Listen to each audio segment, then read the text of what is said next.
ଅନେକ ଦିନ ତଳେ ଆଣ୍ଡାମାନ ଜଙ୍ଗଲରେ ଗୋଟିଏ ବ୍ରହ୍ମ ରାକ୍ଷସ ରହୁଥିଲା।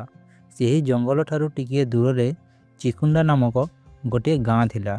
ସେହି ଗାଁରେ ରହୁଥିଲା ଗୋଟିଏ ଅଳସୁଆ ଯୁବକ, ଯାହାର ନାମ ଥିଲା ମଉଜେ। ତାକୁ ଏପରି ନାମ ଏଥିପାଇଁ ଦିଆଯାଇଥିଲା କାରଣ ସେ ସବୁବେଳେ ମଜାମସ୍ତିରେ ବୁଡ଼ି ରହୁଥିଲା। ସେ ପରୋପକାରୀ ଓ ବୁଦ୍ଧିମାନ ମଧ୍ୟ ଥିଲା। ସମସ୍ତଙ୍କର ସାହାଯ୍ୟ କରୁଥିଲା, କିନ୍ତୁ ତା'ର କୌଣସି କାମରେ ମନ ଲାଗୁନଥିଲା। ତେଣୁ ତା ବାପାଙ୍କ ମନରେ ପୁଅର ଭବିଷ୍ୟତକୁ ନେଇ ସବୁବେଳେ ଚିନ୍ତା ଲାଗି ରହୁଥିଲା। ଦିନେ ମଉଜର ବାପା ତାକୁ ପାଖକୁ ଡାକି ବସାଇଲେ ଆଉ ବୁଝାଇବାକୁ ଲାଗିଲେ, ଦେଖ ପୁଅ, ପରୋପକାରରୁ ପୁଣ୍ୟ ମିଳେ, କିନ୍ତୁ ପେଟ ଭରେ ନାହିଁ। ଯଦି କିଛି କାମ କରିବୁ ନାହିଁ, 2 ଟଙ୍କା ରୋଜଗାର କରିବୁ ନାହିଁ, ତେବେ ବିବାହ ପରେ ନିଜ ପରିବାରର ଭରଣ ପୋଷଣ କେମିତି କରିବୁ? ମଉଜେ ଅଳସୁଆ ଭାବରେ କହିଲା, ଆପଣ ତ ଅଛନ୍ତି, କ'ଣ ଆପଣ ମୋତେ ଓ ମୋ ସ୍ତ୍ରୀ ପିଲାଙ୍କୁ ଖୁଆଇବେ ନାହିଁ? ମଉଜର ବାପା କହିଲେ, ମୁଁ କେତେଦିନ ତୁମ ସମସ୍ତଙ୍କୁ ଖୁଆଇବି? ଦିନେ ଯେତେବେଳେ ମୁଁ ବୁଢ଼ା ହୋଇ ମରିଯିବି, ସେତେବେଳେ ତୁମକୁ କିଏ ଖୁଆଇବ? ବାପାଙ୍କ ମୁହଁରୁ ମରଣ ଜୀବନର କଥା ଶୁଣି ସେ ଦୁଃଖିତ ହେଲା। ତାପରେ ବାପାଙ୍କୁ ପଚାରିଲା, ଠିକ୍ ଅଛି, ତେବେ ଆପଣ କୁହନ୍ତୁ ମୁଁ କ'ଣ କରିବି? ମଉଜର ବାପା ଉତ୍ସାହରେ କହିଲେ, ତୁ ଏପରି କର, ମୁଁ ଯେଉଁ ଶାଗ ଚାଷ କରେ ତାକୁ ତୁ ଅନ୍ୟ ଗାଁରେ ବିକିବାକୁ ନେଇଯା। ଯଦି ଥରେ ତୁ ଅନ୍ୟ ଗାଁ ଯାଇ ଶାଗ ବିକ୍ରିରେ ସଫଳ ହୋଇଯିବୁ, ତେବେ ତୋର ମନ କାମରେ ଲାଗିବ। ମଉଜେ ରାଜି ହେଲା। ଠିକ୍ ଅଛି, ଯେମିତି ଆପଣ କୁହନ୍ତି। ପରଦିନ ସକାଳୁ ସକାଳୁ ମଉଜର ବାପା ନିଜ କ୍ଷେତରୁ ଶାଗ ତୋଳି ଗୋଟିଏ ଟୋକେଇରେ ରଖି ମଉଜେକୁ ଦେଲେ। ମଉଜେ ଶାଗ ଭରା ଟୋକେଇ ନେଇ ଅନ୍ୟ ଗାଁ ଆଡ଼କୁ ବାଟ ଧରିଲା। ବାଟରେ ତା'ର କିଛି ବନ୍ଧୁ ମିଳିଲେ। ସେମାନେ ଦେଖିଲେ ଯେ ମଉଜେ ଶାଗ ବିକିବାକୁ ଅନ୍ୟ ଗାଁକୁ ଯାଉଛି। ସେମାନେ ମଧ୍ୟ ମଉଜେ ପରି କାମଚୋର ଥିଲେ। ସେମାନେ ଭାବିଲେ ଯଦି ମଉଜେ ଶାଗ ବିକ୍ରିରେ ସଫଳ ହୋଇଗଲା, ତେବେ ସେ କାମର ମୂଲ୍ୟ ବୁଝିଯିବ ଆଉ ସେମାନଙ୍କ ସହ ମଜାମସ୍ତି ଛାଡ଼ି କାମ ଧନ୍ଦାରେ ଲାଗିଯିବ। ତେଣୁ ମଉଜେର ବନ୍ଧୁମାନେ ତାକୁ ଅନ୍ୟ ଗାଁ ଯିବାର ଭୁଲ ବାଟ ଦେଖାଇ ଦେଲେ। ମଉଜେ ଭାବିଲା, ଏମାନେ ତା'ର ନୀତିଦିନିଆ ବନ୍ଧୁ, ନିଶ୍ଚୟ ଠିକ୍ ବାଟ ଦେଖାଉଛନ୍ତି। ସେ ବନ୍ଧୁମାନଙ୍କ ଦେଖାଇ ଦେଇଥିବା ବାଟରେ ଚାଲିଗଲା। ଚାଲୁ ଚାଲୁ ସେ ଗୋଟିଏ ଘନ ଜଙ୍ଗଲରେ ପହଞ୍ଚିଗଲା। ଜଙ୍ଗଲଟା ଏତେ ଭୟଙ୍କର ଥିଲା ଯେ ମଉଜେ ବଦଳରେ ଆଉ କେହି ହୋଇଥିଲେ ସିଧା ଫେରି ଆସିଥାନ୍ତା। କିନ୍ତୁ ମଉଜେ ସାହସୀ ଥିଲା। ତା ଉପରେ ତା'ର ଏହି ଚିନ୍ତା ମଧ୍ୟ ଥିଲା ଯେ ଯଦି ସେ ଶାଗ ବିକ୍ରିରେ ସଫଳ ହେଲା ନାହିଁ, ତେବେ ବାପା ଦୁଃଖ କରିବେ। ତେଣୁ ସେ ଦୃଢ଼ ନିଶ୍ଚୟର ସହ ଆଗକୁ ବଢ଼ିଲା। ଚାଲୁ ଚାଲୁ ମଉଜେ ଥକିଗଲା ଆଉ ତାକୁ ପ୍ରଚଣ୍ଡ ଭୋକ ଲାଗିଲା।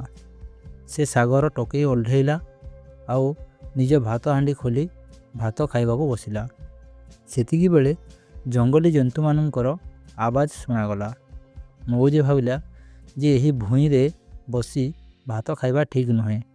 କେବେ ବି କୌଣସି ଜଙ୍ଗଲୀ ଜନ୍ତୁ ଆସିପାରେ। ତେଣୁ ସେ ପାଖରେ ଝୁଲୁଥିବା ଲତା ଗଛ ଛିଣ୍ଡାଇ ଗୋଟିଏ ଲମ୍ବା ଦଉଡ଼ି ତିଆରି କଲା ଆଉ ତାକୁ ଗୋଟିଏ ଡାଳରେ ବାନ୍ଧି ଉଚ୍ଚ ଗଛ ଉପରକୁ ଚଢ଼ିଗଲା। ଗଛ ଉପରେ ଚଢ଼ି ମଉଜେ ଅଳ୍ପ ଭାତ ଖାଇଲା ଆଉ ବାକି ରଖିଦେଲା। କିଛି ସମୟ ପରେ ଜଙ୍ଗଲୀ ଜନ୍ତୁମାନଙ୍କର ଆବାଜ ବନ୍ଦ ହୋଇଗଲା। ମଉଜେ ଗଛରୁ ଓହ୍ଲାଇ ଆସିଲା ଆଉ ଲତାର ଦଉଡ଼ିକୁ ଗୁଡ଼ାଇ ନିଜ ଟୋକେଇରେ ରଖିଦେଲା। ତାପରେ ସେ ଆଗକୁ ଚାଲିବା ଆରମ୍ଭ କଲା। ବହୁତ ସମୟ ଚାଲିବା ପରେ ମଧ୍ୟ ଯେତେବେଳେ ଅନ୍ୟ ଗାଁ ମିଳିଲା ନାହିଁ, ମଉଜେ ବୁଝିଗଲା ଯେ ତା'ର ବନ୍ଧୁମାନେ ତାକୁ ବୋକା ବନାଇଛନ୍ତି ଆଉ ଠକି ଭୁଲ ବାଟରେ ପଠାଇ ଦେଇଛନ୍ତି। କିନ୍ତୁ ବର୍ତ୍ତମାନ ଆଉ କ'ଣ କରାଯାଇପାରେ? ଆଗକୁ ବଢ଼ିବା ବ୍ୟତୀତ ମଉଜେ ପାଖରେ ଆଉ କୌଣସି ରାସ୍ତା ନଥିଲା। ସେ ଆଗକୁ ଚାଲିବାକୁ ଲାଗିଲା। ଧୀରେ ଧୀରେ ସନ୍ଧ୍ୟା ଘେରି ଆସିଲା। ଉଚ୍ଚ ଗଛଗୁଡ଼ିକ ଯୋଗୁଁ ଜଙ୍ଗଲରେ ଶୀଘ୍ର ଅନ୍ଧାର ଘେରି ଆସେ। ମଉଜେ ନିଜ ଚାଲିବାର ଗତି ଆହୁରି ବଢ଼ାଇଲା। ସେ ବୁଝିଗଲା ଯେ ରାତିରେ ଘରକୁ ଫେରିପାରିବ ନାହିଁ। ତେଣୁ ରାତି କଟାଇବା ପାଇଁ ଅନ୍ଧାର ଘନ ହେବା ଆଗରୁ ତାକୁ କୌଣସି ସୁରକ୍ଷିତ ସ୍ଥାନ ଖୋଜିବାକୁ ପଡ଼ିବ। କିଛି ଦୂର ଚାଲିବା ପରେ ମଉଜେକୁ ଗୋଟିଏ ଭଙ୍ଗା ଘର ଦେଖାଗଲା। ସେ ଭଗ୍ନାବଶେଷଟି 2 ମହଲା ଥିଲା। ଯଦିଓ ତା'ର ସିଡ଼ି ଭଙ୍ଗା ଥିଲା, ତଥାପି ମଉଜେ କୌଣସି ପ୍ରକାରେ ଦ୍ୱିତୀୟ ମହଲାକୁ ଚଢ଼ିଗଲା। ସେଠାରେ ସେ ଗୋଟିଏ କୋଣ ସଫା କରି ବସି ପଡ଼ିଲା। ଜଙ୍ଗଲରେ ଅନ୍ଧାର ଘନ ହେବା ସହିତ ଜଙ୍ଗଲୀ ଜନ୍ତୁମାନଙ୍କର ଭୟଙ୍କର ଗର୍ଜନ ଶୁଣାଯିବାକୁ ଲାଗିଲା। ଥକି ଯାଇଥିବା ମଉଜେକୁ ବହୁତ ଜୋରରେ ଭୋକ ଓ ନିଦ ଲାଗୁଥିଲା। ସେ ତା ଭାତ ହାଣ୍ଡିରୁ ସବୁ ଭାତ ଖାଇସାରି ଟିକିଏ ଶୋଇଛି କି ନାହିଁ, ତାକୁ ଗୋଟିଏ କଡ଼କଡ଼ା ଆବାଜ ଶୁଣାଗଲା। କିଏ ଏ ମନୁଷ୍ୟ ଯିଏ ମୋ ଘରେ ପଶିବାର ସାହସ କରିଛି? ମଉଜେ ଚଞ୍ଚଳ ହୋଇ ଜାଗିଲା। ପୁଣି ଥରେ ଆବାଜ ଆସିଲା, କିଏ ଏ ମନୁଷ୍ୟ ଯିଏ ମୋ ଘରେ ପଶିବାର ସାହସ କରିଛି? ଆରେ ମୂର୍ଖ ମନୁଷ୍ୟ, ତୁ ଜାଣିନୁ କି ମୁଁ ବ୍ରହ୍ମ ରାକ୍ଷସ, ମୁଁ ତୋତେ ଗୋଟା ଖାଇଯିବି। ରାକ୍ଷସର ଧମକ ଶୁଣିବା ପରେ ମଧ୍ୟ ମଉଜେ ଡରିଲା ନାହିଁ। ସେ ରାକ୍ଷସଠାରୁ ରକ୍ଷା ପାଇବା ପାଇଁ ବୁଦ୍ଧିର ପ୍ରୟୋଗ କଲା। ମଉଜେ ପାଖରେ ଥିବା ଭାତ ହାଣ୍ଡି, ଯାହା ବର୍ତ୍ତମାନ ଖାଲି ଥିଲା, ତାକୁ ବାହାର କଲା ଆଉ ହାଣ୍ଡିର ମୁହଁରେ ନିଜ ମୁହଁ ଲଗାଇ ରାକ୍ଷସର ସ୍ୱରରେ କହିଲା, କିଏ ଏ ମୂର୍ଖ ରାକ୍ଷସ ଯିଏ ମନୁଷ୍ୟ ଆଉ ନିଜ ଜାତିର ରାକ୍ଷସ ମଧ୍ୟରେ ପାର୍ଥକ୍ୟ ବି ଜାଣେ ନାହିଁ? ହାଣ୍ଡି ଯୋଗୁଁ ମଉଜେର ସ୍ୱର ଭାରୀ ଓ ଗର୍ଜନମୟ ଶୁଣାଗଲା। ମଉଜେର ଏହି ଭାରୀ ଓ ଗର୍ଜନ ଭରା ସ୍ୱର ଶୁଣି ବ୍ରହ୍ମ ରାକ୍ଷସର ମୁଣ୍ଡ ଘୂରିଗଲା। ଭାବିଲା, ବୋଧେ ଆଉ ଗୋଟେ କୌଣସି ବଡ଼ ରାକ୍ଷସ ତା ଘରକୁ ପଶି ଆସିଛି। ବ୍ରହ୍ମ ରାକ୍ଷସ ଟିକିଏ ସାହସ କରି କହିଲା, କିନ୍ତୁ ମୋତେ ତ ମନୁଷ୍ୟର ଗନ୍ଧ ଆସୁଛି। ମଉଜେ କହିଲା, ଆରେ ମୂର୍ଖ, ମୁଁ ବର୍ତ୍ତମାନ ଜଣେ ମନୁଷ୍ୟକୁ ଖାଇସାରିଛି, ତେଣୁ ତୋତେ ମନୁଷ୍ୟର ଗନ୍ଧ ଆସୁଛି। ନେ ଏହି ପ୍ରମାଣ। ଏହା କହି ମଉଜେ ସେଠାରେ ପଡ଼ିଥିବା ଗୋଟିଏ ମଣିଷର ମୁଣ୍ଡର ଖପୁରି ଉଠାଇ ତଳେ ରାକ୍ଷସ ଆଡ଼କୁ ଫୋପାଡ଼ି ଦେଲା। ବ୍ରହ୍ମ ରାକ୍ଷସ କହିଲା, ଠିକ୍ ଅଛି, ମୁଁ ମାନିନେଲି ଯେ ତୁ ମଧ୍ୟ ଜଣେ ରାକ୍ଷସ, କିନ୍ତୁ ମୁଁ ତୋତେ ସେତେବେଳେ ମୋ ଘରେ ରହିବାକୁ ଦେବି ଯେତେବେଳେ ତୁ ପ୍ରମାଣ କରିବୁ ଯେ ତୁ ମୋ ଠାରୁ ଅଧିକ ବଳବାନ। ରାକ୍ଷସ ସହଜରେ ମାନିବାକୁ ପ୍ରସ୍ତୁତ ନଥିଲା। ମଉଜେ କହିଲା, ଆରେ ମୂର୍ଖ ରାକ୍ଷସ, ଯଦି ତୋର ବିଶ୍ୱାସ ହେଉନି, ତେବେ ନେ ମୋ ନାକର ଏହି ଗୋଟିଏ କେଶ ଦେଖି ଅନୁମାନ କର ମୁଁ କେତେ ଅଧିକ ବଳବାନ। ଏହା କହି ମଉଜେ ଲତାର ଦଉଡ଼ି, ଯାହା ସେ ଗଛ ଉପରକୁ ଚଢ଼ିବା ପାଇଁ ତିଆରି କରିଥିଲା, ତାହା ତଳକୁ ଫୋପାଡ଼ି ଦେଲା। ଦେଖିଲୁ ମୋ ନାକର କେଶ, ବର୍ତ୍ତମାନ ତୁ ଚୁପଚାପ ଏଠାରୁ ଚାଲିଯା, ନଚେତ୍ ମୁଁ ବର୍ତ୍ତମାନ ନିଜେ ତଳକୁ ଆସିବି ଆଉ ତୋତେ ଗୋଟା ଚୋବାଇ ଦେବି। ରାକ୍ଷସ ଲତାର ଦଉଡ଼ିକୁ ନାକର କେଶ ଭାବି ଡରିଗଲା ଓ ସେ ସଙ୍ଗେ ସଙ୍ଗେ ସେଠାରୁ ପଳାଇ ଗଲା। ମଉଜେ ଯେତେବେଳେ ଦେଖିଲା ଯେ ରାକ୍ଷସ ଚାଲିଯାଇଛି, ସେ ଆରାମରେ ଶୋଇପଡ଼ିଲା। ଭୋର ହେବା ପରେ ମଉଜେ ଜାଗିଲା। ସେ ଦେଖି ଆଶ୍ଚର୍ଯ୍ୟ ହୋଇଗଲା ଯେ ସେହି ଘରେ ବହୁତ ଟଙ୍କା ପଇସା ଓ ଅଳଙ୍କାର ପଡ଼ିଛି। ମଉଜେ ବୁଝିଗଲା ଯେ ଏସବୁ ନିଶ୍ଚୟ ସେହି ଯାତ୍ରୀମାନଙ୍କର, ଯାହାଙ୍କୁ ରାକ୍ଷସ ମାରି ଖାଇଥିବ। ମଉଜେ ଶୁଖିଲା ଶାଗ ନିଜ ଟୋକେଇରୁ ବାହାର କରି ପକାଇଦେଲା ଆଉ ସବୁ ଟଙ୍କା ପଇସା ଓ ଅଳଙ୍କାର ଗୋଟାଇ ଟୋକେଇରେ ରଖିଲା। ଏହାପରେ ସେ ଭଙ୍ଗା ଘରୁ ବାହାରି ନିଜ ଗାଁ ଆଡ଼କୁ ଫେରିଗଲା। ଦିନସାରା ଚାଲିବା ପରେ ସେ ନିଜ ଗାଁରେ ପହଞ୍ଚିଗଲା।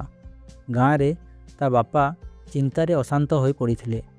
ଯେତେବେଳେ ବାପା ମଉଜେକୁ ଦେଖିଲେ, ସେ ଦୌଡ଼ି ଯାଇ ତାକୁ କୁଣ୍ଡାଇ ପକାଇଲେ।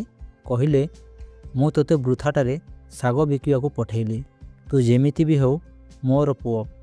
ମଉଜେ କହିଲା, ନା ବାପା, ଆପଣ ମୋତେ ଶାଗ ବିକିବାକୁ ପଠାଇ ବହୁତ ଭଲ କାମ କରିଛନ୍ତି।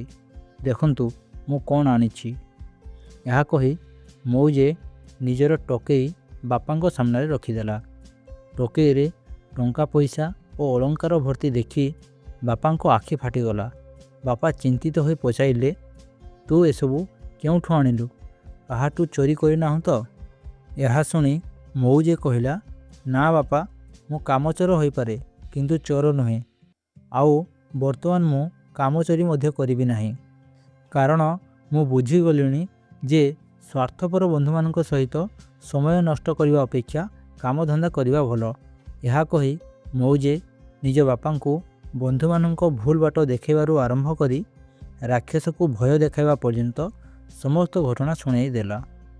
ମଉଜେର ସାହସିକତା ଦେଖି ତା ବାପା ବହୁତ ପ୍ରଭାବିତ ହେଲେ ଆଉ କହିଲେ, ଏଥିପାଇଁ ତ କୁହନ୍ତି ପୁତ୍ର, ବୁଦ୍ଧିମାନ କେବେ ଡରେ ନାହିଁ।